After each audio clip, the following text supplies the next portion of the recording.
Ayrton Senna ya era una leyenda, pero el 1 de mayo se transforma en mito. Quedó impune la muerte de Ayrton Senna, que fue uno de los pocos pilotos que le dijo no a Ferrari.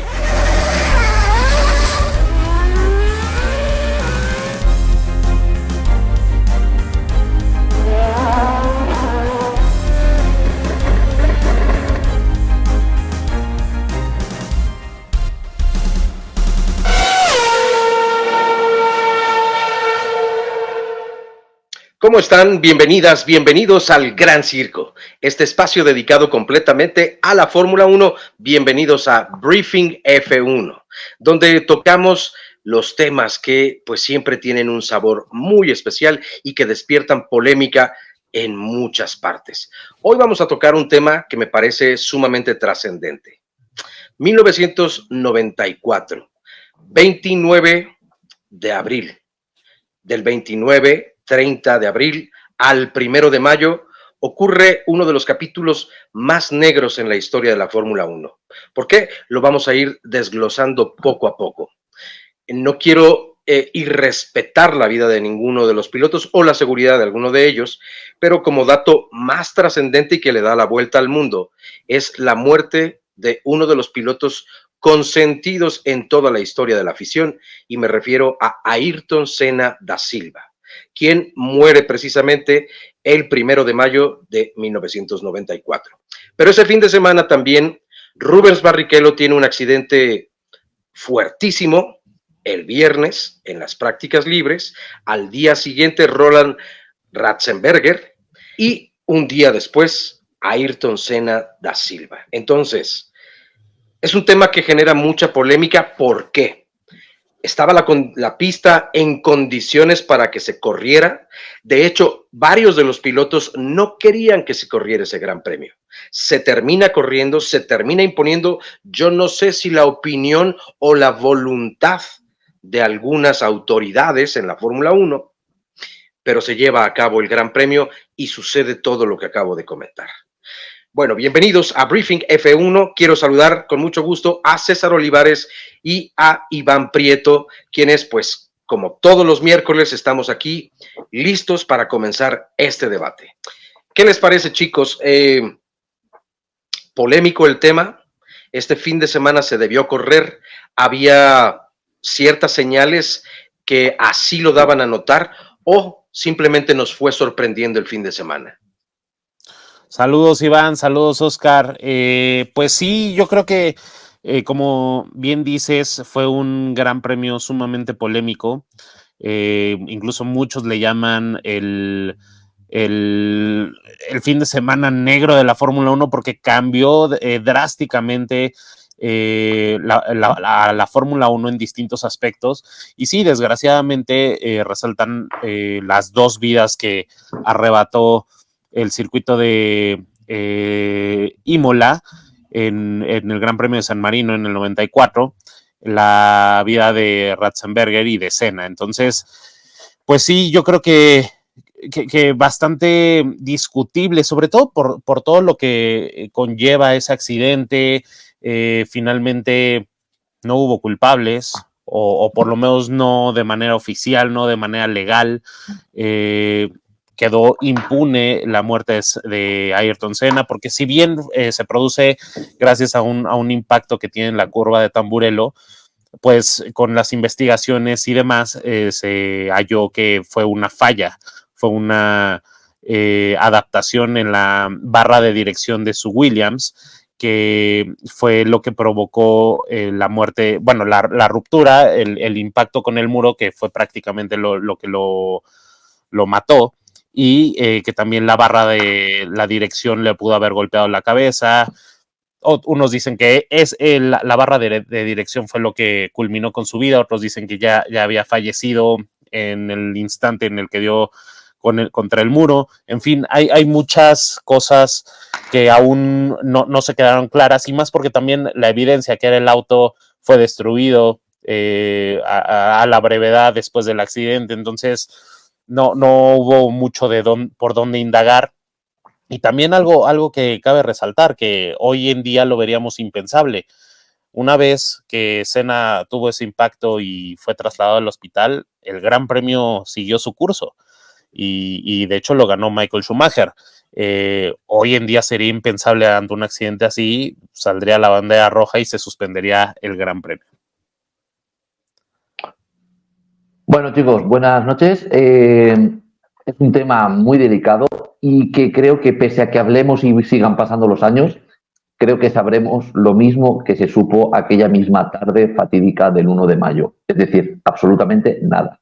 Todo misterio, todo especulaciones, pero sobre todo un legado inmemorable. Y yo creo que por ello, 30 años después, estamos hablando de el qué pasó y qué causó y en qué derivó la Fórmula 1, el rumbo de la Fórmula 1. A ver, es un fin de semana en el que se juntan muchas cosas. Venimos de un cambio de reglamento en el que las ayudas electrónicas desaparecen para compensar la diferencia que estaba ganando Williams respecto al resto de escuderías.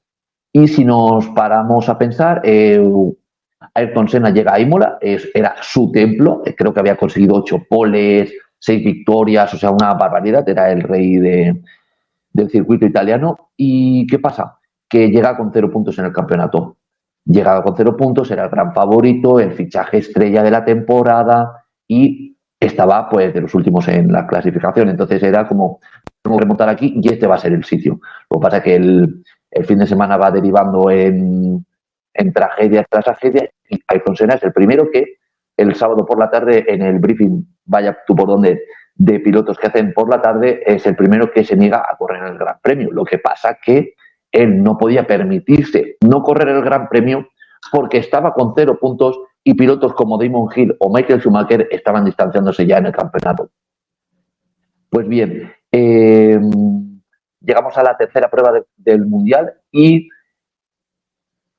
un reglamento en el que era peligroso. Y es una cosa que no se ha hablado, pero era un reglamento peligroso. A los equipos no les dio tiempo a ajustar unos coches, los cuales eran sumamente tecnológicos, con unas potencias brutales y les quitan las ayudas electrónicas. Vamos a llevarlo al área de MotoGP. Es como ahora en una época de cambio y de revolución en la que la aerodinámica electrónica se están alcanzando unas potencias jamás antes vistas y ahora se les quitase todas esas ayudas. Esas motos eran inconducibles. Pues eso pasó en la temporada 1994. Poco pasó para lo que podía haber pasado. Entonces, ¿qué pasa? Llegamos al Gran Premio de Brasil, inicia la temporada en Brasil. Brasil es un sitio con escapatorias, sí, de alta velocidad, pero curva muy lenta, muy técnico. Luego llegamos al Gran Premio del Pacífico, un circuito lento, un circuito revirado.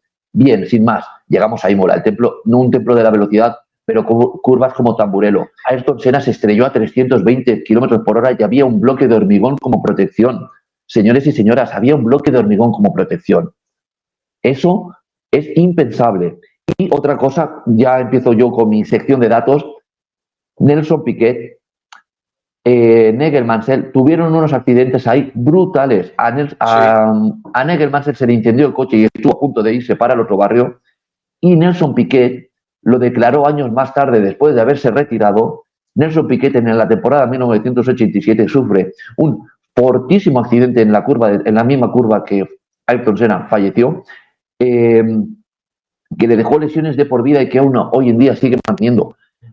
Lesiones que ocultó porque si no lo podían decir, no, es como el discapacitado, el minusválido, y siguió con unos dolores impresionantes y casualmente ganó esa misma temporada. O sea, hablamos también, ese es un piloto que también nos da para hablar del coraje y la fuerza que tenía Nelson Piquet. Bueno, retomando con Ayrton Senna y terminando de recapitular, nos plantamos ante unos coches que eran difíciles de conducir, velocidades que antes no se habían alcanzado y circuitos que no estaban preparados para el nuevo reglamento. No nos engañemos que esa temporada no hay más desgracias, vamos a decirlo así, debido a que en mitad de rectas, no sé si recordarán, pero ponían chicanes con los neumáticos porque no se fiaban de los circuitos. O sea, la Fórmula 1 era insegura. Muy. Fue una temporada en la que literalmente pero ¿a qué precio? No sé si los neumáticos los pusieron puede que fuera en Monza o algo así, que era como impensable. Entonces, Sí, ya terminando. risible casi. O sea, exacto. Recapitulando, fueron una serie de acontecimientos que sucedieron y que se juntaron, pero que creo que mirándolo desde una perspectiva ya de 30 años después, y habiendo leído e investigado mucho, era previsible. Mira, coincido con varios de los puntos que mencionan. Me gusta lo que dices, Iván, en el sentido que a 30 años de este suceso, de este terrible suceso, hoy las versiones son tantas que difícilmente, si en la actualidad podemos a veces desmenuzar a profundidad un solo tema, imagínate algo que ocurrió hace 30 años y que además se llevó con mucho recelo, con mucha, no sé, permaneció hermético el tema, obvio, a pesar de que, y debo decir, hoy en día, cuando se accidenta un piloto, prácticamente no vemos qué está sucediendo. En aquel entonces, en ese 1994, había un helicóptero que daba y daba vueltas y nos mostró muchas imágenes de lo que había ocurrido y de lo que se estaba viviendo.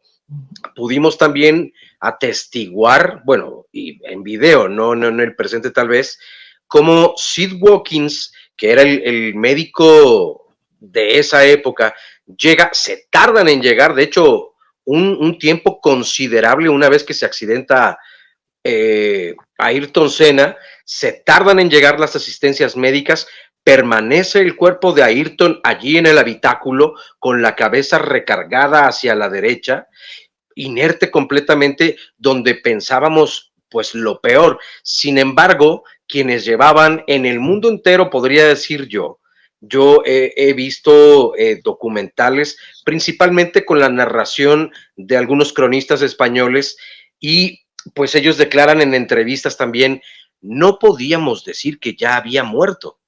Nosotros lo presentíamos o creíamos saber ya por la postura del cuerpo, porque los brazos estaban completamente inertes, lo mismo que el resto del cuerpo, pero no puedes decir al aire o dar una declaración de esa naturaleza porque evidentemente te comprometes muchísimo y puede afectarle pues tanto a la carrera del cronista como al mismo canal que esté llevando la transmisión.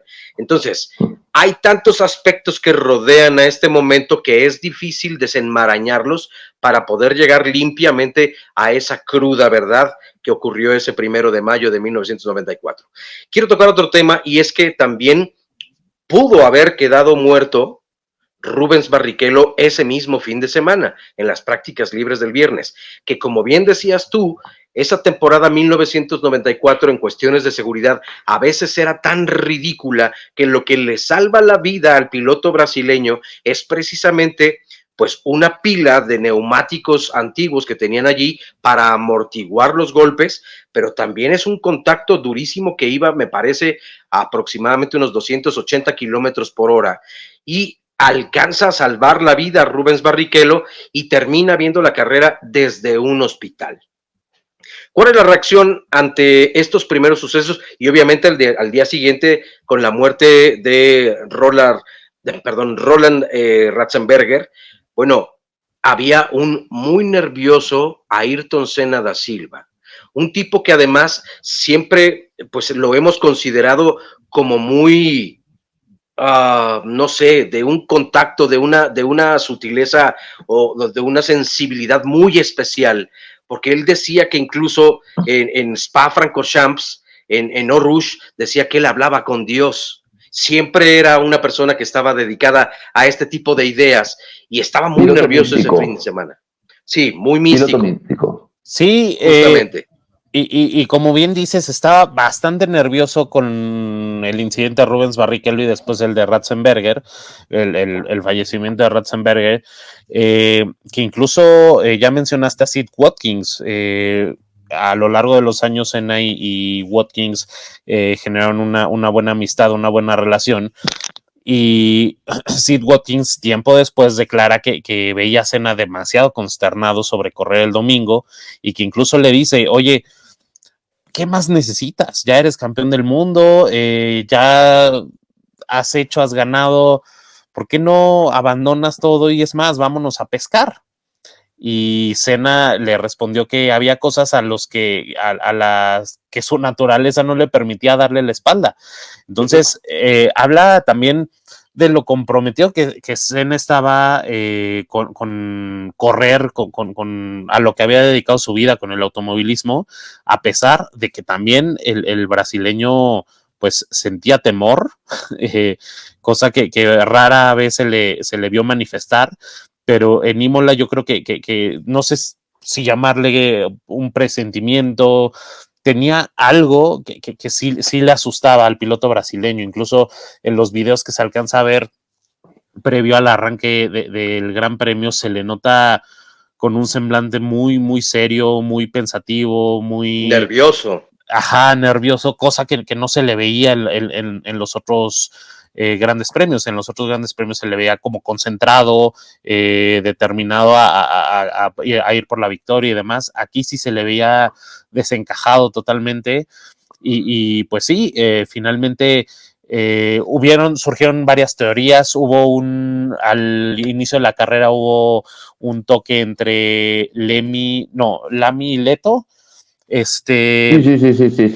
Al principio dijeron, bueno, es que a lo mejor, a lo mejor algunos de los desperdicios que salen del impacto, pues Senna se lo llevó en las ruedas y eso provocó que salía disparado en Tamburello, después se descartó, porque recordemos que también está este accidente, Senna toma el liderato y me parece que Schumacher lo viene siguiendo y sí, hay una rearrancada, que es donde también decían, bueno, es que los neumáticos como se empezaron a enfriar, bajó la altura del Williams y como bien decía Iván, también el Williams traía esta suspensión la temporada pasada que se ajustaba de manera automática, le quitas eso y pues obviamente desbalanceas el coche. Senna se sentía incómodo en el coche. Tan es así que pidió a Adrian Newey, diseñador del coche, que le hiciera una modificación en la barra de dirección. Me parece que hubo un corte ahí y ya después con los peritos y demás determinaron que pues sí se veía la soldadura y como que estaba hecho muy... Como dijo Iván, no había tiempo para hacer una nueva barra propiamente, había que hacer adecuaciones. Entonces, sí, fue como más improvisada. Exactamente. Entonces, después se concluyó que sí, esto provocó el accidente, incluso se abrió un juicio contra Frank Williams, contra Patrick Heath, contra el mismo Adrian Newey. Después se reabrió otro juicio, me parece que en el 2007. En fin. No, en 2007 se cerró. En 2007 se cerró. En 2003 se abrió otro, ¿no? Ahí está, exacto. Entonces, fue un proceso largo. Finalmente no hubo culpables, pero uno se pregunta, caray, ¿se pudo haber evitado ese accidente? Ya Iván tocó varios puntos clave, la tecnología, los mismos circuitos, pero también esa reparación pudo haber sido la diferencia entre que Senna ya no esté y que Senna a lo mejor pudiera estar el día de hoy vivo. Es que es una cosa que yo creo que nunca sabremos. Porque es que el impacto fue tan frontal, incluso las propias fuerzas G contra las protecciones que habían, yo creo que de por sí el cuerpo humano no lo soporta. Y recordemos, por favor, que era una época en la que no había Hans. El impacto lateral cervical del cuerpo, o sea, del cuello, perdón, era impresionante. Entonces yo creo que a la velocidad que iba y todo, creo que la barra de dirección fue un aliciente más a lo que os he dicho antes, fue un cúmulo de situaciones que tenía que suceder y sucedió. En plan, yo creo que ya estaba escrito, o sea, que sí, que lo de los neumáticos, como tú bien has recordado, César, y todo, los neumáticos fríos por el safety car, porque en esa época el safety car iba muy lento, un posible pinchazo que lo cogiera y tal. Es que podrían ser tantas cosas y al destruirse el coche y todo, no lo sabemos. Lo que está claro es que, en plan, la arrastrada sabemos que no fue normal, porque también fue incluso la columna, en plan, la columna de la dirección que rota, porque incluso National Geographic hizo un documental de investigación de posibles, en plan, el comportamiento del coche, porque sale disparado, que si un desmayo antes de tomar la curva porque ya va recto y no puede encararla. Son tantas cosas que yo creo que ya más en el qué pasó, creo que nos podremos enfocar más en qué desembocó todo, y habíamos comentado en plan las medidas precarias que se pusieron de chicanes, de ruedas, hablar con los pilotos, o sea, o con los propios equipos de bajar potencias a los motores de, señores, se nos acaba de ir nuestra máxima estrella del Mundial. Es que era la estrella del Mundial, consolidada, el tricampeón, la leyenda, el piloto que vende las exclusivas. Era un piloto que 4 días antes se había reunido en Maranello para ver las condiciones del contrato con Ferrari. Eso también hubiera sido un bombazo y a lo mejor hubiera aumentado la leyenda de Ayrton Senna, o a lo mejor no. Porque yo me acuerdo, o sea, yo una vez hice un artículo en el que ponía Ayrton Senna, de leyenda a mito. Ayrton Senna ya era una leyenda, pero el 1 de mayo se transforma en mito. O sea, es que la historia de Ayrton Senna es de mito. Es icónica.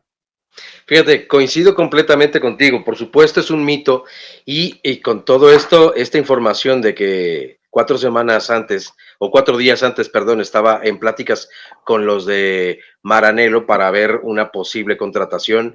Otro de los mitos que lo hizo, ¿era? Sí, justamente. Otro de los mitos que lo hizo también más grande es precisamente que fue uno de los pocos pilotos que le dijo no a Ferrari.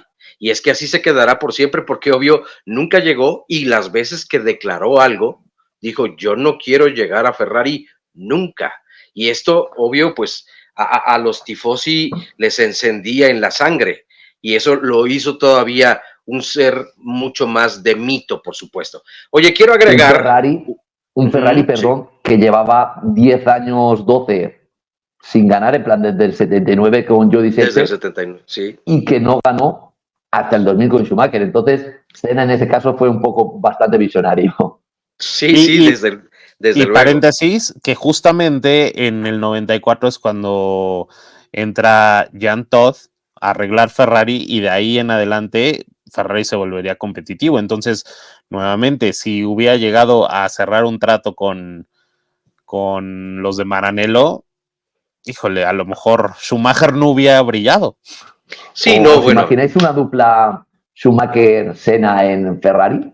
No, brutal. Que además, oye, a ver, Schumacher siempre admitió que él estaba en la Fórmula 1 por la inspiración que logró generar en él Ayrton Senna. Era su ídolo, y tuvieron altercados, tuvieron encuentros donde el maestro regañaba fuertemente al alumno. Incluso recuerdo una escena donde Ayrton Senna retira con la mano al camarógrafo que está cerca y se lleva entonces del hombro a Michael Schumacher para hablar con él en privado, para decirle, te voy a explicar de qué se trata esto, jovencito, cuando menos, ¿no?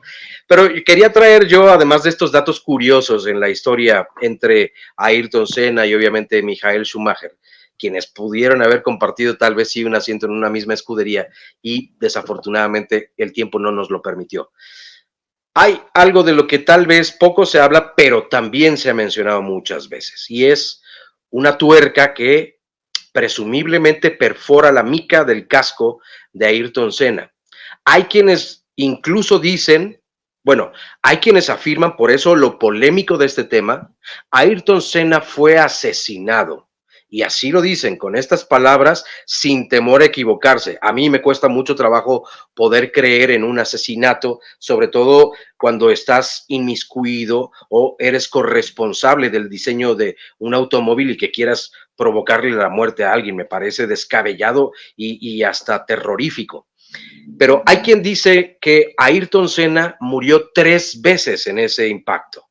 Una, por lo que bien tú comentabas, mi querido Iván, que es ese impacto, las fuerzas G que experimentó y que obviamente no tenía todas estas protecciones, y que termina entonces provocándole la muerte cerebral casi de inmediato al momento del contacto. Otra, la barra de dirección que termina impactando, creo que es la parte derecha de la parte superior de la visera, donde presumiblemente Sí, se ve el casco, se ve hundido en esa parte, y dicen que allí le provoca precisamente pues otro daño cerebral, y está el agujero que se presume, o algunos dicen que es una tuerca que termina también perforándole el cerebro. Pareciera como de esos accidentes. Yo recuerdo el de Wolfgang von Trips, que también es muy curioso porque al momento de su muerte, él, pues bueno, no estaba presupuestado evidentemente, pero él había comprado un boleto de avión para ir a Estados Unidos, y ese avión termina estrellándose, donde me parece que mueren, si no es que todos los pasajeros del avión, pues la gran mayoría. Pareciera entonces como el caso de Ayrton Senna, y perdón que haga la comparación, pero como de esta no te escapas, le decía la muerte a Ayrton. Y bueno, pues sí, coincido con que a pesar de tantos años después y de la información que, pues, de la que nos hemos podido nosotros enterar, rodear y demás, no podemos llegar a una sola conclusión, porque también otro asunto que lo hace un poco más sospechoso, y es que dicen, un piloto de Fórmula 1, si muere dentro de la pista, se convierte en un asunto legal mucho más complicado. Aparentemente, Sid Watkins y todos, obviamente sus asistentes, hicieron lo posible por salvarle la vida, evidentemente, a Ayrton Senna. Cuando se dan cuenta, porque incluso antes de que lleguen los asistentes, si ustedes lo recuerdan o ponen un poco más de atención, se ven algunos movimientos en la cabeza de Ayrton Senna.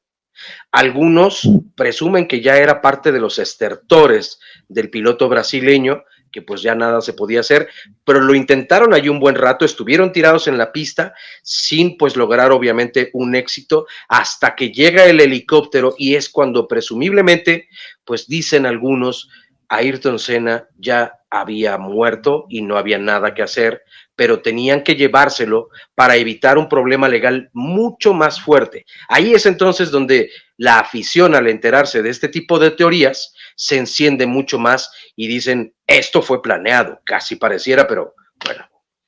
Claro, ¿Qué opinan de esto?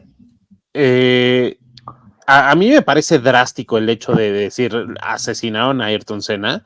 Yo creo que finalmente de por sí la naturaleza del deporte del automovilismo, y particularmente esta categoría que es la máxima categoría del automovilismo, es sumamente peligrosa ya por su naturaleza. Dudo mucho que alguien tenga las intenciones de hacerle daño sabiendo todos los peligros que corre un piloto a bordo de un monoplaza en un gran premio. Finalmente creo que sí puede haber este tipo de intereses. Yo también había escuchado lo mismo y leído de que justamente buscan sacar a Ayrton Senna del circuito para que no muriera ahí. Y de hecho la hora de muerte de Ayrton Senna es a las 14:17, es el momento del impacto. Aunque la muerte se anunció 2 horas después en el hospital. Entonces, se conserva la hora del impacto como su hora de fallecimiento.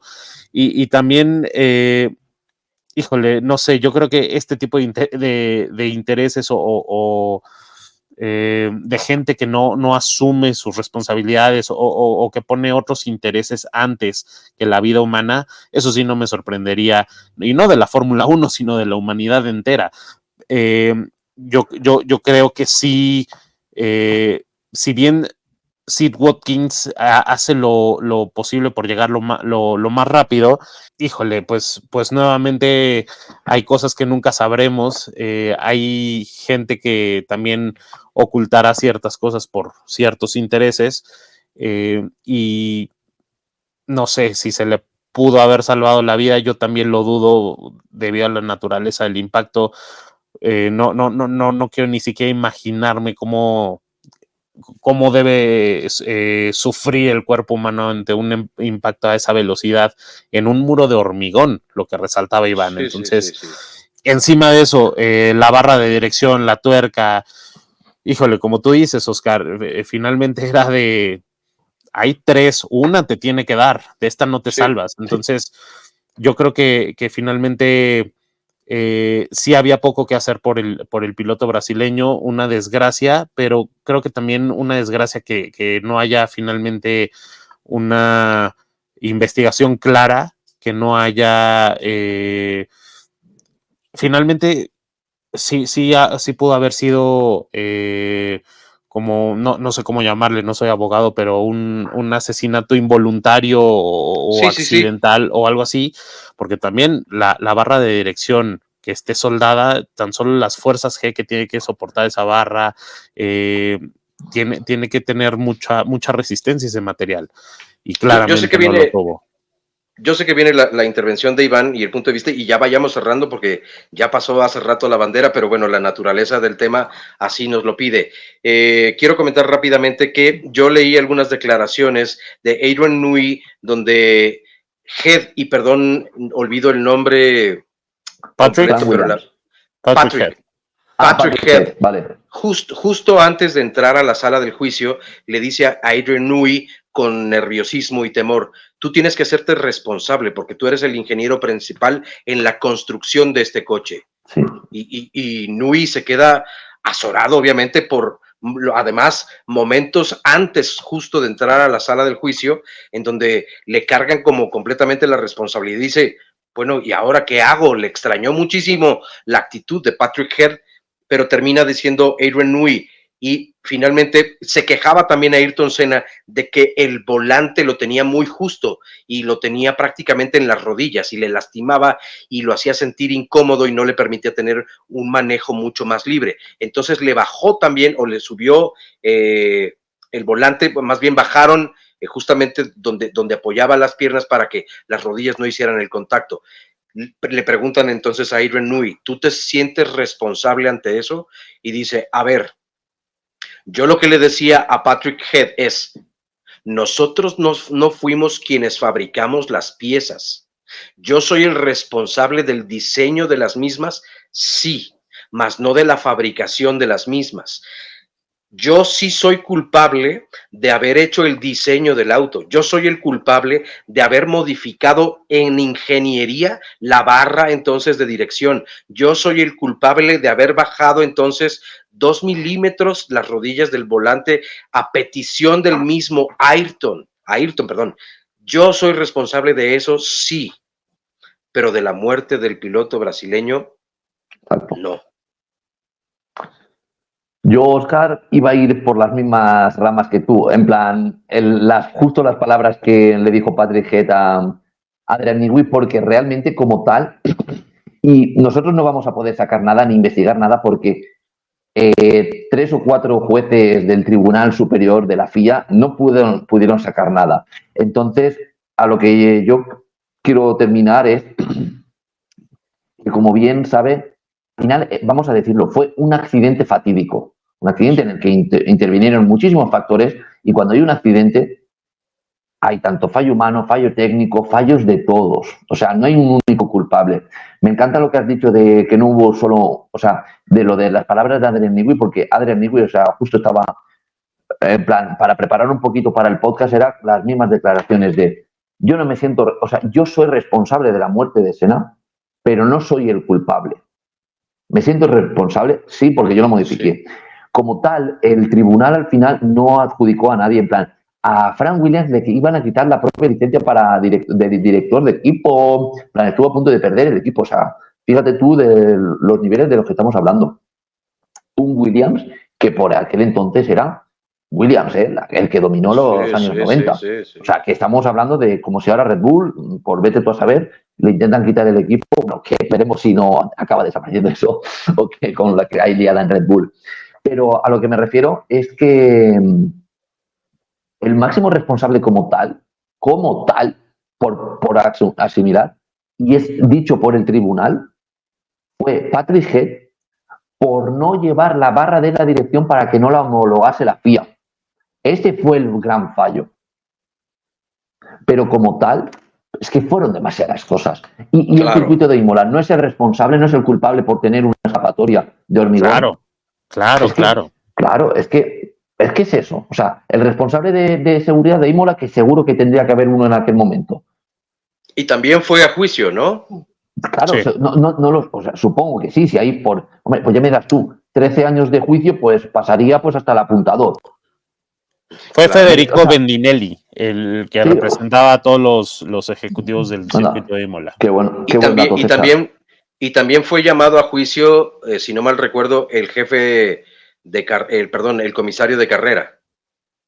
Sí, también. Y que retomasen la carrera o que en mitad de la intervención pasase un coche, en plan, porque no se había metido a boxes, en plan, es que son tantas cosas que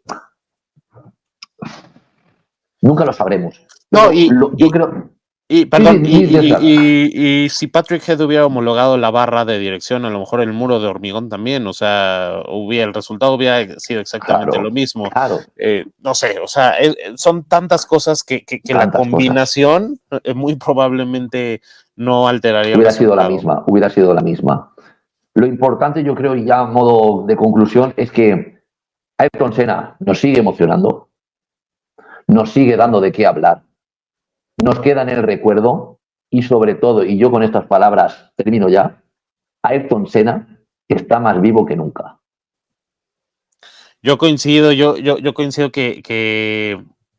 híjole, no hay un piloto en la historia de la Fórmula 1 como Ayrton Senna. Hay campeones, hay leyendas, pero mitos nada más hay uno y se llama Ayrton Senna.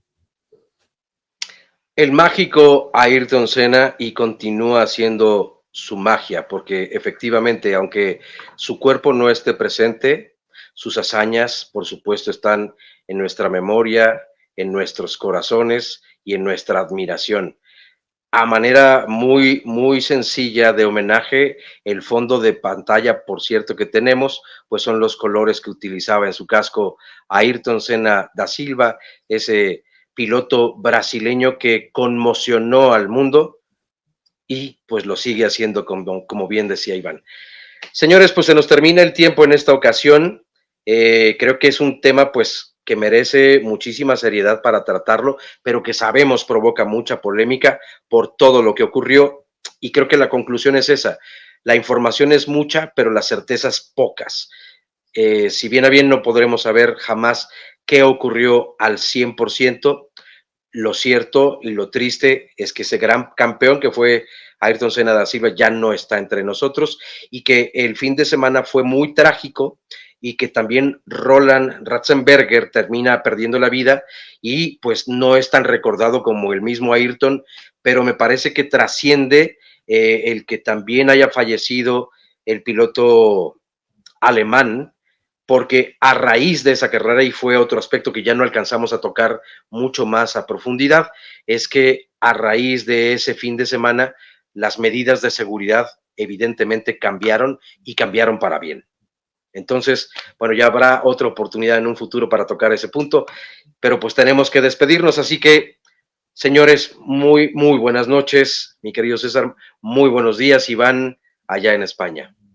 Exactamente, no, muchas gracias por esta plática tan amena, por este briefing F1. No olviden seguirnos en nuestras redes sociales, @elgrancirco.podcast.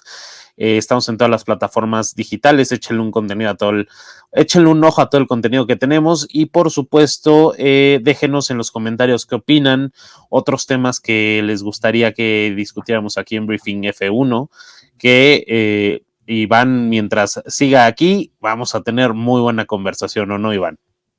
Seguro, o sea, la conversación sale sola con vosotros, chicos. Nada, eso que otro capítulo más a la saca. Espero que por lo que veo está gustando el contenido. La variedad o sea, las temáticas son muy variadas y que propongan ellos. O sea, ideas a nosotros no nos van a faltar, pero al final nosotros nos adaptamos a ellos y que ellos también sean partícipes de la bonita historia de la Fórmula 1. Claro, porque eso es lo que nos une justamente aquí en Briefing F1. Señores, pues bueno, les agradezco mucho y como siempre, pues un placer compartir con ustedes las cámaras, los micrófonos y estaremos pues ya viéndonos muy pronto en una siguiente emisión. Esto es Briefing F1, es un placer, háganos llegar sus comentarios y desde luego denle like y suscríbanse si aún no lo han hecho. Muy bien, pues que tengan un muy buen día, una muy buena noche y recuerden siempre conducir sus vidas con cuidado. Esto es Briefing F1, esto es El Gran El Circo. Gran El Gran Circo. Circo.